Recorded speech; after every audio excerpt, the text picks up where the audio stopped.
نحمده ونستعينه ونستغفره ونستهديه ونعوذ بالله العظيم من شرور انفسنا ومن سيئات اعمالنا. من يهده الله فهو المهتد ومن يضلل فلن تجد له وليا مرشدا.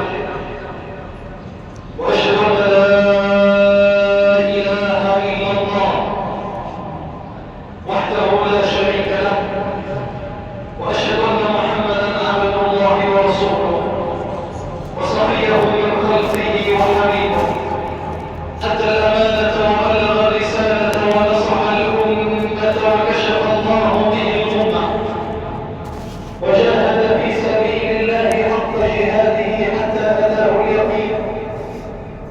طب القلوب ودوائها وعافيه الابدان وشفائها ونور الابصار وضيائها سيدي ابا القاسم يا رسول الله، يا خير من دفنت بالقاع نظمه فطاب من طيبهن القاع والاكل. نفسي تطيب لقبر انت ساكنه فيه المتاع وفيه الجود والكرم. فاللهم صل وسلم وبارك عليه وعلى صحابته الكرام ابي بكر وعمر وعثمان وعلي وعلى الصحابه اجمعين وعلى التابعين وتابعيهم باحسان الى يوم الدين. ان الله وملائكته يصلون على النبي يا ايها الذين امنوا صلوا عليه وسلموا تسليما. يا ايها الذين امنوا اتقوا الله حق تقاته ولا تموتن الا وانتم مسلمون. وبعد، في كل عام وفي كل ذكرى للهجرة نسمع ونقرأ ما يدور فيها، ولكن اليوم أريد أن أقف مع الهجرة وقفات. لماذا كانت؟ وكيف تحول العالم الإسلامي بمجرد هذا الزمن القصير؟ أنه كلما ضاقت عليك كلما كان يخلفها فرج عظيم. رسول الله صلوا عليه ففي يوم الجمعة ساعة إجابة، نسأل الله سبحانه وتعالى أن يصل سلامنا لرسول الله في قبره. يا رسول الله كيف نصلي عليك وأنت قد هرمت؟ قال إن الله حرم على الأرض أن تأكل أجساد الأنبياء، فكيف بسيد الخلق محمد؟ اللهم صل وسلم وبارك عليه. هنيئا والله يا سادة لمن لا يغفل لسانه وقلبه عن الصلاة على رسول الله. اللهم صل وسلم وبارك عليه. هنيئا لهذا الرجل، هنيئا لمن يردد كثيرا كثيرا كثيرا الصلاة على النبي. لماذا يا رجل؟ يقول إني أحب رسول الله، إني أحب رسول الله. فكان تحول عظيم. كلما ضاقت عليك اعلم أنه يخلفها فرج عظيم، وكلما زاد البلاء اعلم أن الصلاح بينك وبين الله، وأن الأمر بينك وبين الله، لأن الله يبتليك لأنه يعلم بهذا الحب. ولما انتهى كثيرا عن إبراهيم عليه السلام عندما ابتلاه الله في ولده. لماذا؟ لأنه جعل لله شريكا. سيدنا إبراهيم كان حبه كله لله سبحانه وتعالى، فعندما جاء الولد أصبح لله شريكا، والله لا يحب لا يحب الشركاء أبدا. لازم يكون حبك لله خالص وحبك لرسول الله خالص. يا عمر لا يكتمل إيمان المرء حتى أكون أحب إليه من نفسه التي بين جنبيه. سيدنا النبي يجلسون الصحابة في حضرة رسول الله، فسيدنا النبي يسأل كيف حبي إليك يا ابن الخطاب؟ قال يا رسول الله والله إني لا أحب. يعني أنا تقارن بين ما قاله عمر الذي يحبك يا رسول الله أكثر من مالي وأهلي وزوجتي وأولادي. تحب النبي كذا؟ يعني غير عمر في الأول. هل نحن نحب رسول الله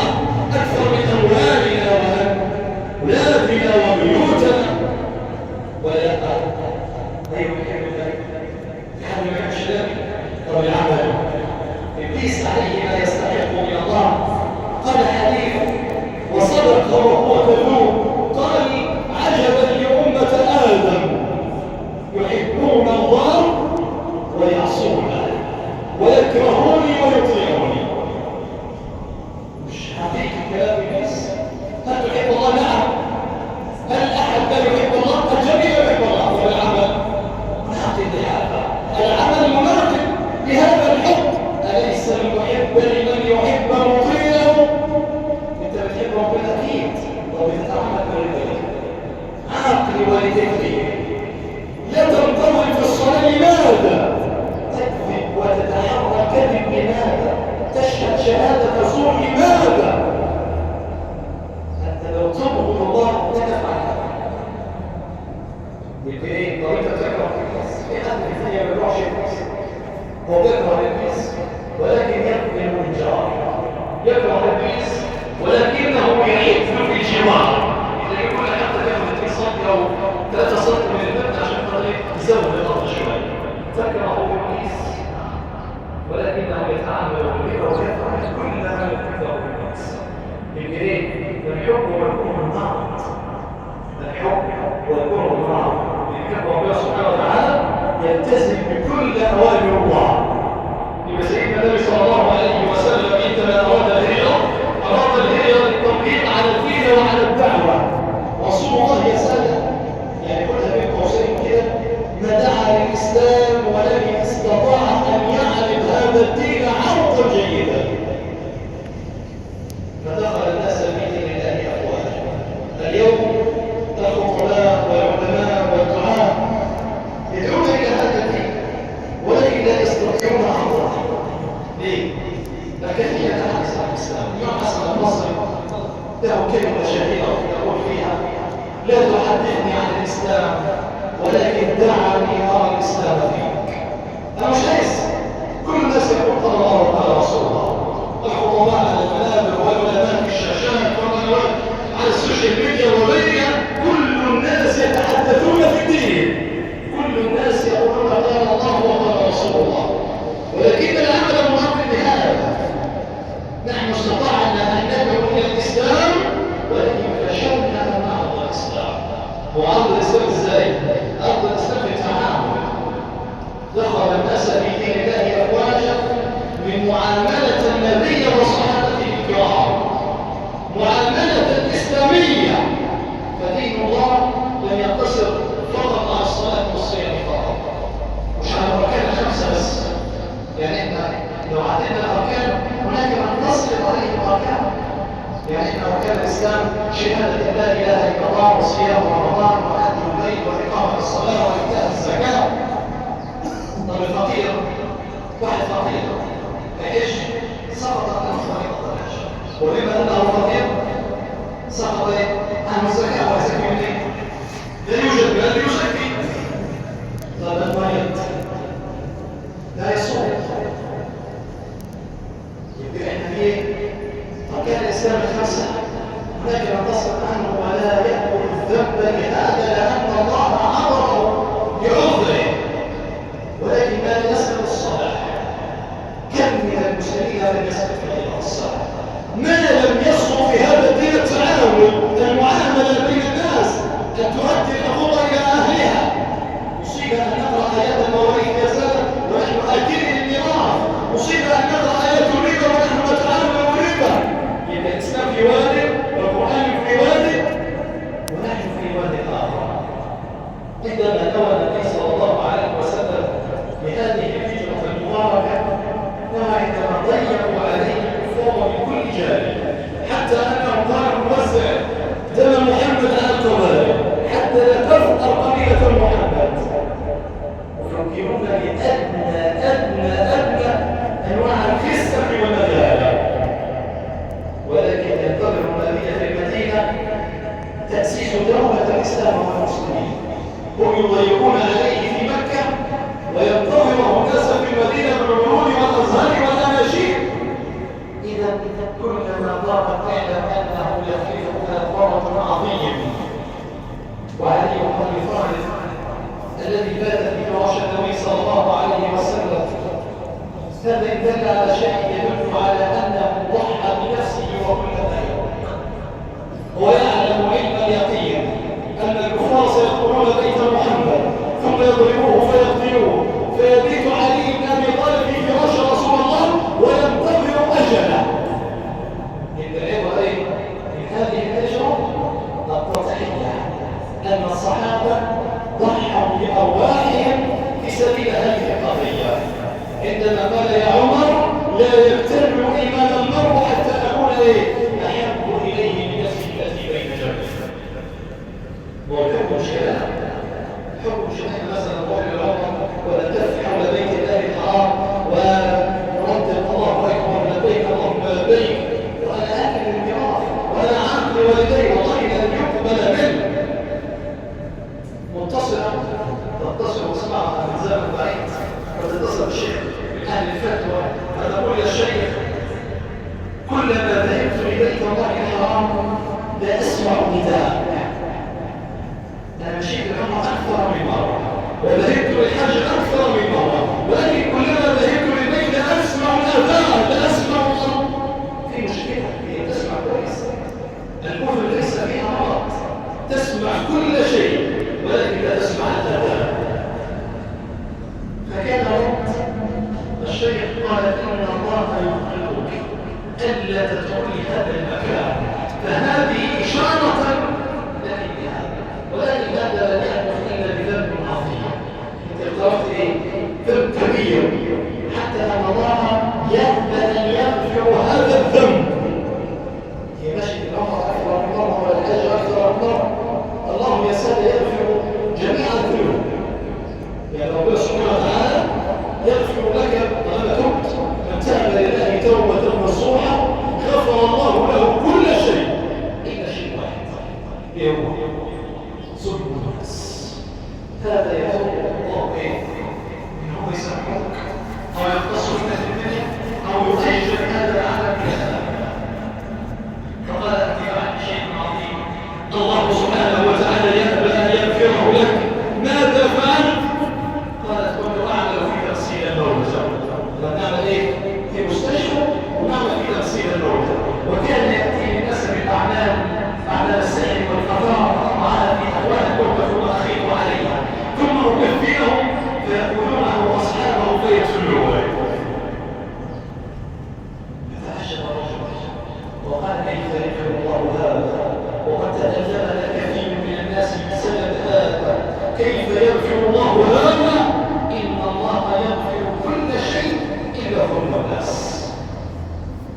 فعندما تأتي ذكرى الهجرة نتذكر جميعا أنه كلما كان ضيقها وكلما ضاقت عليها كلما كان يحملها فرح عظيم.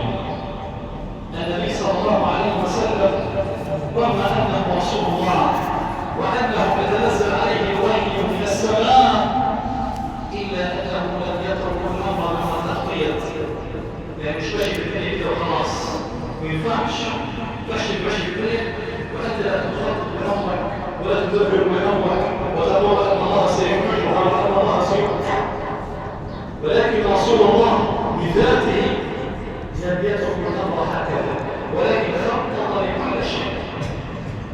من سيصل له الطريق ومن سيأتي له الطعام ومن سيكون رفيقه في الهجرة ومن سيبيت في فراشه ولكن من قرب لنا نوع على أنفسهم أصحاب النبي صلى الله عليه وسلم الذين ضحوا بكل شيء من أجل إعلان كلمة لا إله إلا الله. يا سادة الآن نحن كلنا مسلمين ونجلس على السجاد وفوق المعروف وفي بيوتنا التكييفات. من دفع طريقة هذا أصحاب النبي صلى الله عليه وسلم بإيه؟ بأرواحهم وأموالهم وكل ما يملكون حتى يصلوا هذا الدين إليه. فأن الله سيسألنا عن هذا. أقل الطريق أن تدعو لإخواننا في غزة ولو دعوة واحدة في جوف الليل تصلي ركعتين وتدعو لهم وتتذكرهم في الدعاء. هذا أقل شيء سيسأل الله سبحانه وتعالى عنه. هذه مصيبة أن ترى مسلم ولا يعلم شيء عن القضية الفلسطينية، مسلم ولا يعلم شيء عن دينه في كل مكان. كان يجلس أمام النبي صلى الله عليه وسلم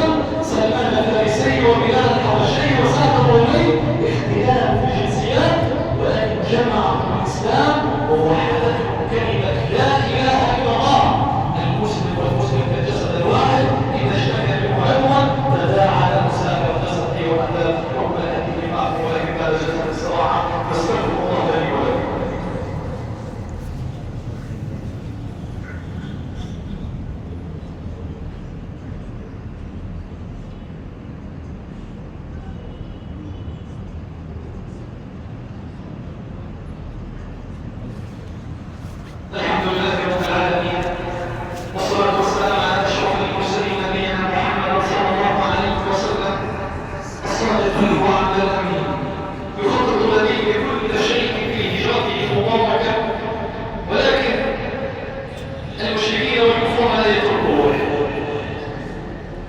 يتوعدهم سراقة بن مالك حتى يأتي بالخبر ويحتاج القنابل. فعندما يرى النبي صلى الله عليه وسلم يعلم أنه قد فاز، ولكن نتيجة قد سقطت فرس سراقة بن مالك في الرمال، فيعلم أنه قد هلك. ما بين الفوز والهلاك على الله.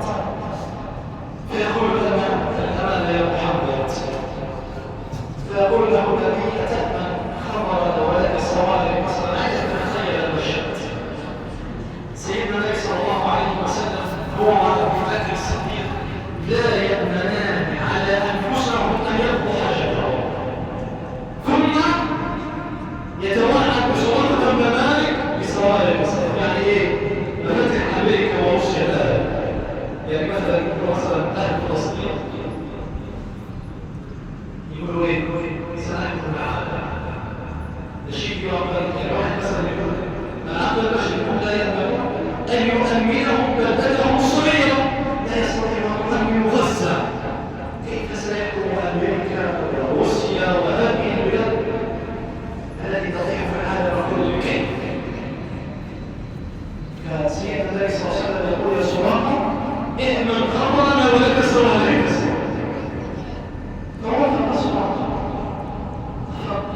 أي سبب كان؟ فقط خوفا مما حدث له، وفق تصديقا لرسول الله صلى الله عليه وسلم، ولكن وقتها وكان لا يؤمن بالنبي صلى الله عليه وسلم.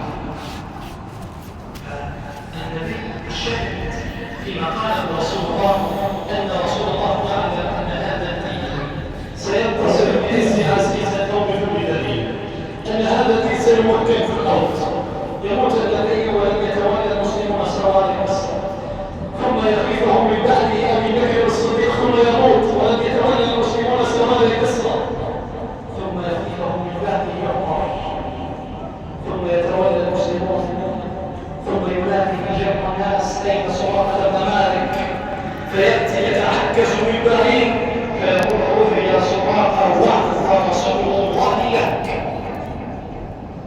الشاهد أن دين الله سينتصر، ورسول الله كان يرى هذا. رضي من رضي ونبي من أباه بأن الخبر ولك سواد مصر. في وقتها رسول الله يحارب من كل شيء، يحاصره الكفار، يخرج في دنس الليل وفي ظلام الليل حتى لا يراه أحد، ثم يتوعد بسراقة بحكم العالم كله. جاء الإسلام لضبط حياة المسلمين، جاء الإسلام ليس للصلاة والزكاة والحج فقط، وقد ذكرت من الغني ولكن القصد عضله، ولكن جاء الإسلام للمعاملة للناس. استطاع رسول الله ومن بعده الصحابة أن يعرفوا الإسلام عرضا جيدا للأمة الإسلامية ولجمع الناس. أما نحن استطعنا أن نفعل كل الناس كانت النهارده ممكن واحد مصاب على فيسبوك فيها 100,000 200,000 50,000 هو يقدم أفضل مما يقدمه 1000 خطيب، ولكن بماذا يقدم؟ هو استطاع أن يدعو، هل استطاع أن يعرض الإسلام كما عرضه رسول الله صلى الله عليه وسلم؟ لا. وأنا شاهد بشيخ المنبر يقول كلام جيد، كلام طيب، كلام مبارك، خارج المسجد العمل منظمة لا تحدث عن الإسلام ولكن دعني أرى الإسلام فيك. أنا شاهد أن يصلي الخمس صلوات الليل، جاء الصحابة لرسول الله وقالوا يا رسول الله هناك امرأة، وكانت ينطبق على امرأة، هناك امرأة تصوم من الدهر الكثير وتصلي الصلوات الكثيرة، تصلي قيام الليل ونوافل ورواتب وتصوم اثنين وخميس وثلاث أيام من كل شهر، ولكنها تؤذي الناس بإنسانها. قال لي وبعد أيام امرأة أخرى لا تصوم إلى شهر رمضان، لا تصلي إلى 5 صلوات، ولكنها تحسن علاقتها بالناس